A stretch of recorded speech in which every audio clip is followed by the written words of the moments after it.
ফুটো আমাকে ছেড়ে চলে গেল।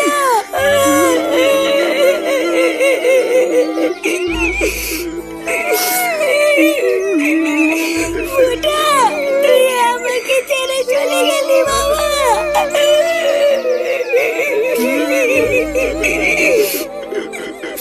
কি তোমরা ভাবছো তো যে ফুটু আবার হঠাৎ করে কিভাবে কেলেই গেল?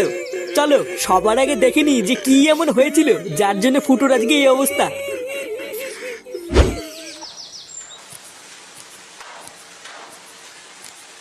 এটা কি হলো? লেওরা 500 টাকা কম কেন? হ্যাঁ, তা কাজ কম করেছিস তাই কম। কাজ কম করেছি মানে? লেওরা কাজ করতে করতে আমার সেটা ফেটে যাচ্ছে আর আমি কাজ কম করেছি? এই দেখ, একদম কপচাবি না, ঠিক আছে? এই মাসে যে দুদিন কাজে আসিসনি সেটা কি খেয়াল আছে? হ্যাঁ, তো কেন কাজে আসিনি সেটা তো ম্যানেজারকে বলে গেছিলাম নাকি? হঠাৎ বোর শরীর খারাপ হয়ে গেছিল তাই হাসপাতালে নিয়ে গেছিলাম, ওই জন্য তো ছুটি হয়েছে, না হলে কি আমি ছুটি করি নাকি? বাহ, তোর বয়স শরীর খারাপ হবে তুই গারমারি বানাবি আর সেই টাকাটাও কি আমরা দেবো নাকি? দেখ ফুটো, এখানে কাজ করতে এসেছিস, ভদ্রভাবে ঠিকঠাক কাজ কর, মায়না পাবি। আর যদি ভেবে থাকিস সেখানে কাজে এসে এইভাবে গলাবাজি করবি তাহলে ম্যানেজারকে বলে এক ধাক্কা দিয়ে বের করে দেবো। চুদির ভাইগুলো সব উনি কাজে আসবে না আর সেই টাকাগুলো আমাদের কারখানার গুনতে হবে নাকি? যা যা যা যা, পালা এখান থেকে। ফুটো ছাড় বাবা, ঝামেলা করিস না। আরে ধুর, ছাড়ো তো মারা। পাড়ার বাল সারা মাস গাড় ফাটিয়ে কাজ করি এই দুটো টাকার জন্য, তারপর মাসের শেষে এরকম চোদনার জন্য কম টাকা নিয়ে বাড়ি ফিরতে হয়। পালের কাজ করতে এসেছি আমি এখানে। শালা মাগি, গিলতে গিয়ে তো সেটা ফুলে ফেলেছিস, আর কত গেলবি? কি হয়েছে? কি হয়েছে? লেওরা কিছু বোঝে না তাই না? বাড়া 3 দিন আগে বাজার করে দিয়েছি আর আজকের মধ্যে সব বাজার শেষ হয়ে গেল। এটা কি ভোদা মগের মূল্য নাকি যে সামনে ফেলে আমার শোরের মতন গদগদ করে সব শেষ করে ফেললাম? এই দেখো, একদম উল্টো পাল্টা কথা বলবে না কিন্তু। আমি কি একা গেলি নাকি? তুমি গেলো না? এই কি গিলি রে আমি? হ্যাঁ, আমি কি গিলি? বাড়া খাই তো দিনে না খাওয়ার মতন দুটো ভাত আর তাতেই সব শেষ হয়ে গেল। ভোদা আমার 3 বেলা গাড়ির ঘাম পায়ে ফেলে 1 কেজি চাল কিনতে হয় আর চোদনাগুলো 2 দিনের মধ্যে সব খেয়ে ধ্বংস করে বসে আছে। লেওরা যত সব হাঙর চোদাগুলোকে নিয়ে সংসার করছি। হাট বড়া। দেখো দাদু, তুমি কিন্তু একদম উল্টো পাল্টা কথা বলবে না, বলে দিলাম। শালা বুলো পাঠা, তুমি হাঙর কাকে বলতো?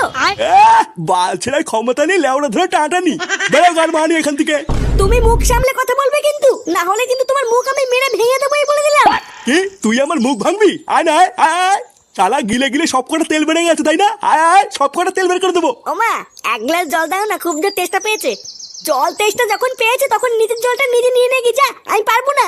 হ্যাঁ, তা পারবি কেন? পারবি তো শুধু থালা ভরে ভরে গিলতে। বাড়া তোর বারো শুধু বাপটা তো শুধু গিলার জন্য আমার কাছে পাঠিয়েছে, আর কি বলছিতে পাঠিয়েছে? কি তোমার এত বড় সাহস, তুমি আমার বাবা তুলে কথা বললে? হ্যাঁ, বেশ করেছি বলেছি। কি করবি তুই আমার? হ্যাঁ, কি গো, একটু জল দাও তো, খুব জোর জল তেষ্টা পেয়েছে।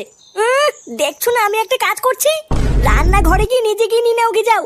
নিজে গিয়ে নিয়ে নেবো মানে? বাড়া দেখছো না আমি একটা কাজ করে এসেছি? লেওরা কি এমন বালের কাজ করছো যে তোমার একটু জল দিতেও কষ্ট হচ্ছে? কাজ করে এসছে তা কি এমন বালের কাজ করে ফিরলে শুনি যে নিজের বউয়ের একটা শখ পূরণ করতে পারো না? শালা একটা কাপুরুষ, ঘরের বউ ছাড়া তো আর কারোর সামনে মুখ খোলে না।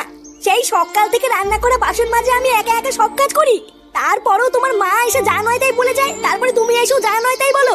আমি কি এইসব দেখার জন্য তোমার এই বাড়িতে এসেছি নাকি? হ্যাঁ, উনি নাকি আবার কাজ করে এসছে, বড় কাজের ভাতার। সারা দিন রাত এত কষ্ট করে পরিশ্রম করি, তাও বাড়িতে আমাকে 1 ফুটাও কেউ দাম দেয় না। আমি তো ঠিক করে নিয়েছি আমি লেওরার এখানে থাকবো না, আমি অনেক দূরে চলে যাব। নে রে, এ তো আবার মাগি মানুষের মতন কান্না শুরু করে দিল। না রে ফুটকে, তুই ফুটোর কষ্টটা বুঝবি না। দাঁড়া ফুটো, তুই কান্না করিস না। তোকে বাড়িতে কেউ ভালোবাসে কি বাসে না সেটা পরীক্ষা করার জন্য আমার মাথায় একটা হেভি প্ল্যান আছে। প্ল্যান? কি প্ল্যান? তবে শোন, প্রতিদিনের মতন তুই কালকেও সকাল সকাল কাজে বেরিয়ে যাবি, বুঝলি? তারপর আমি আর ল্যাংচা তোর বাড়ি থেকে ডাকবো, কাকু ও কাকু, কাকু তাড়াতাড়ি বাইরে আসো, কাকু। এই কি হয়েছে না? বাড়া তো চিল্লামিল্লি কিসের? সকাল সকাল গারমানি গুলো, তোদের কি আর কোনো কাজ নাই নাকি? আরে কাকু, ওইদিকে বিশাল বড় বিপদ হয়ে গেছে, তাড়াতাড়ি চলো। বিপদ? কিসের বিপদ? বাড়াগুলো তোরা কি সকাল সকাল ঠাট্টা করছিস নাকি? না যা তো বলে যা, এখন কথা বলে টাইম নেই, অনেক কাজ পড়ে আছে। আরে কাকু, আমরা মজা করছি না, কারখানায় যাওয়ার পথে ফুটো রাস্তায় অ্যাক্সিডেন্ট হয়েছে। কি? ফুটোর অ্যাক্সিডেন্ট হয়েছে মানে? হ্যাঁ গো কাকু, তাড়াতাড়ি চলো, আমাদের ফুটো মনে আর বেশিক্ষণ বাঁচবে না। এইসব তোরা কি অলক্ষণী কথা বলছিস? এইসব হতে পারে না। এই গিন্নি, এই কই গো গিন্নি, তাড়াতাড়ি এসো, আমাদের সর্বনাশ হয়ে গেছে গো গিন্নি, আমাদের সর্বনাশ হয়ে গেছে, আমাদের ফুটো অ্যাক্সিডেন্ট করেছে গিন্নি।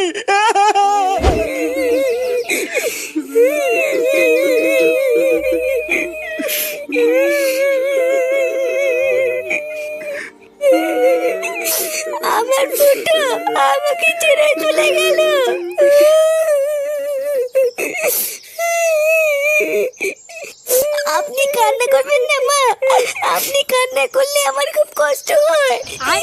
চুপ শালা মাগি, শালা রাক্ষসী শাকচুন্নি চুদে আমার ছেলেকে মেরে দিয়ে এখন নাটক শোনাচ্ছ। মা তুমি এইসব কি উল্টোপাল্টা কথা বলছো? আমি তোমার ছেলেকে কখন মারলাম? কখন মারলি শালা শয়তানি? তোর সাথে বিয়ের পর থেকে আমার ছেলেটা ভালো নেই।